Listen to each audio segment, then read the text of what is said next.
Israel dilaporkan ingin membelah Masjid Al-Aqsa terkait rancangan undang-undang atau RUU yang akan dibahas parlemen dalam beberapa hari mendatang.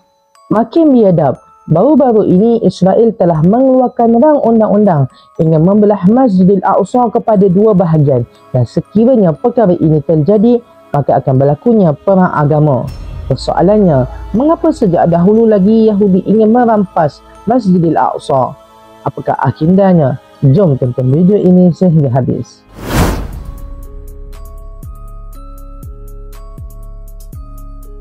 Assalamualaikum sahabat semua. Bagi yang pertama kali datang ke channel ini, saya Fafi. Anda subscribe, saya ucapkan terima kasih kerana sentiasa menyokong channel ini. Doakan agar channel ini sentiasa maju jaya di masa akan datang.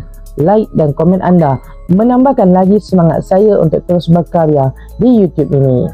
Sahabat semua, kita digemparkan dengan kenyataan sensasi oleh Ahmed Halabi, merupakan ahli daripada Parti Likud, yang mencadangkan agar membahagikan Masjidil Aqsa kepada dua bahagian, 30% merangkumi di bahagian selatan pekarangan masjid untuk orang Islam, manakala 70% bahagian tengah dan utara termasuk kubah batu dihaskan untuk orang Yahudi.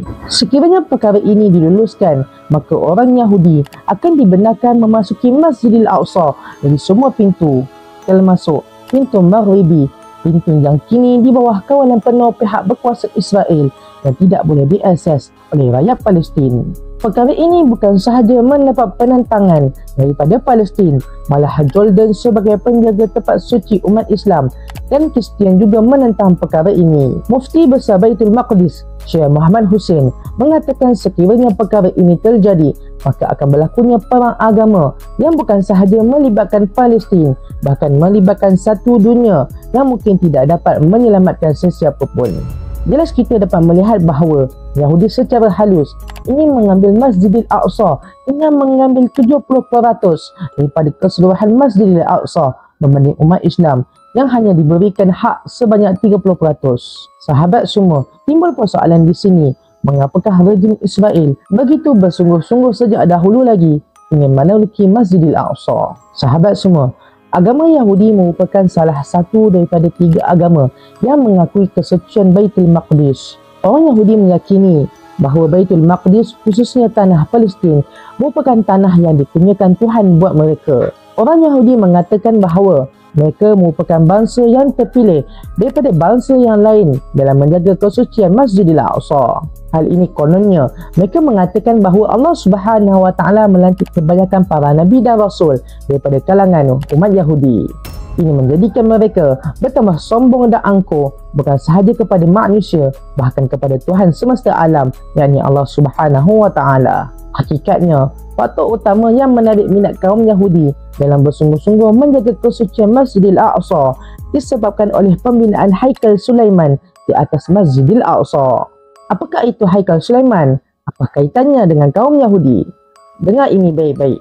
Yahudi mendakwa wujudnya Haikal Sulaiman yang dibina oleh Nabi Sulaiman alaihi salam. Dikatakan ia masih tertimbus di bawah kompleks Masjidil Aqsa sekarang. Yahudi mendakwa tempat ini adalah khusus untuk penganut agama Yahudi dan umat Islam tidak ada hak ke atasnya kerana mereka bukan pewaris Nabi Bani Israel. Maka Yahudi memiliki kaitan sejarah dan hak pemilikan ke atas tempat ini melebihi dari umat Islam.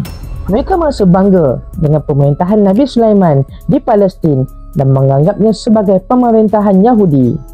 Mereka juga mencanang diri mereka sebagai pewaris bagi pemerintahan ini dan negara haram Israel adalah penerus kepada legasi Nabi Daud dan Nabi Sulaiman alaihi salam. Maka dengan ini, mereka ingin membina semula Haikal Sulaiman yang didakwa wujud di Masjidil Aqsa melalui penubuhan negara haram Israel dan menjadikan pembinaan Haikal Sulaiman sebagai tujuan utama mereka. Mereka setiap hari menceroboh ke Masjidil Aqsa untuk meninjau tapak Haikal Sulaiman. Sahabat semua, dengar ini baik-baik. Al-Quran telah menolak dan membatalkan segala dakwaan Yahudi bahawa para nabi dan rasul dari Bani Israel beragama Yahudi seperti yang dianuti sekarang. Al-Quran menjelaskan bahawa mereka semua adalah Muslim dan pengikut mereka ialah umat Islam. Al-Quran juga menjelaskan bahawa segala risalah yang dibawa oleh para nabi dan rasul terdahulu adalah risalah Islam.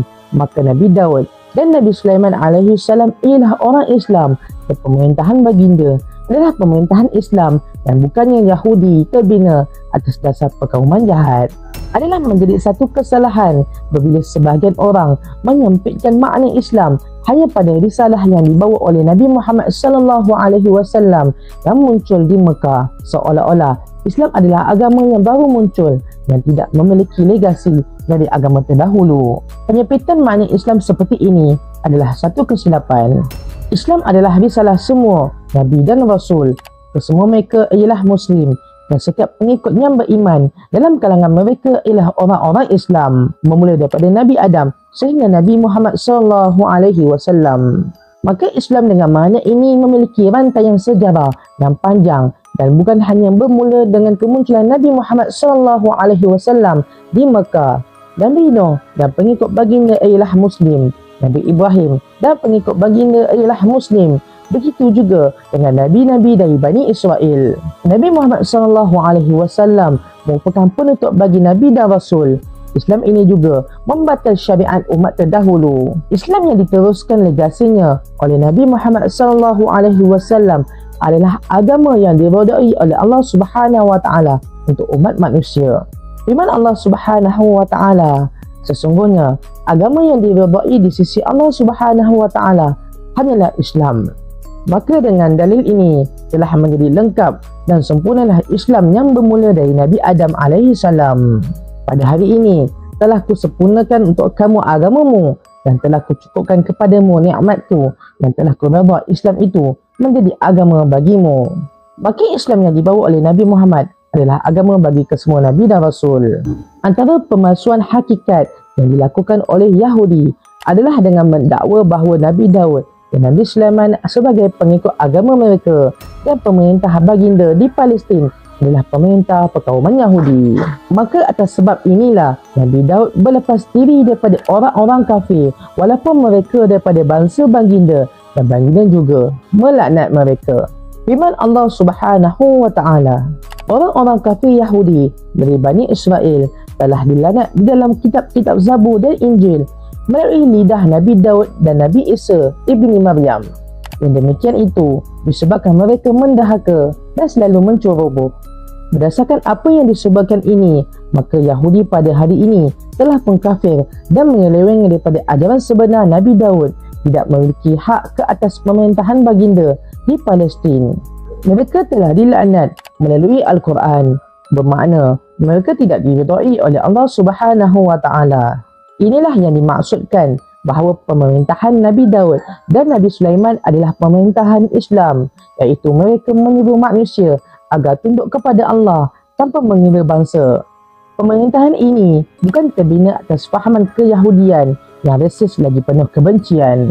Maka haikal Sulaiman yang dibina oleh Nabi Sulaiman seperti dakwaan Yahudi pada hakikatnya bukanlah dibina atas dasar keyahudian ataupun untuk mengangkat dan mengabadikan kemuliaan Yahudi. Tetapi haikal Sulaiman tersebut dibina sebagai tempat ibadah kepada Allah dan menjadi tempat manusia menjadi Muslim, yakni berserah diri. Haikal Sulaiman ini dibina untuk iman dan taqwa, menjadi pusat kepada iman dan Islam kerana tujuan pemerintahan baginda adalah untuk mengislamkan umat manusia. Umat Islam telah mewarisi Palestin dan membina Masjidil Aqsa untuk meneruskan niat dan tujuan Nabi Sulaiman dalam pembinaan haikal Sulaiman tersebut. Sebagaimana Masjidil Aqsa dibina untuk menjadi pusat keimanan dan ketakwaan, begitu juga dengan haikal Sulaiman yang dibina oleh Nabi Sulaiman. Maka Yahudi pada hari ini tidak memiliki seinci hak pun ke atas tanah Palestin dan Masjidil Aqsa kerana mereka bukanlah pewaris sebenar Nabi Sulaiman. Masjidil Aqsa akan terus dipertahankan dengan nyawa dan juga darah kerana kebenaran bersama mereka. Sahabat semua, isu Masjidil Aqsa hakikatnya bukan masalah rakyat Palestin semata, bahkan melibatkan isu pegangan umat Islam di seluruh dunia. Di dalam Al-Quran disebutkan bahawa ia merupakan kota yang suci dan diberkati oleh Allah Subhanahu wa taala. Sama-samalah kita mendoakan semoga Allah Subhanahu wa taala memelihara saudara kita di sana serta mengurniakan kita kemenangan pada suatu hari nanti. Sekian sahaja daripada saya. Sekiranya sahabat merasakan video ini bermanfaat, jangan lupa subscribe, like and share. Jangan lupa tinggalkan komen anda di video ini sebagai tanda sokongan kepada saya. Kita jumpa lagi pada video yang akan datang. Assalamualaikum warahmatullahi wabarakatuh. Anda dengar kami cerita.